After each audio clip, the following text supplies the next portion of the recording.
People say more is better, but I actually believe less is better.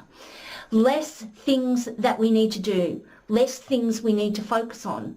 We need to focus on the right things, rather than trying to add more, because let's be honest, in today's busy world, we have enough data, we have enough tasks to do, we have enough meetings, etc.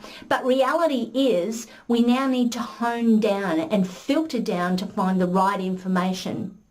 So more information isn't necessarily better, but in today's world of technology connectivity, we condition to think the more things we have, the better off we'll be. But reality is we're only better off if we're using things that add value for us, rather than take away the one most important asset that none of us can get more of, and that's our time. So what are you doing today to get back more time, as opposed to allowing what's happening around you to steal and take away the only thing that you can never ever replace?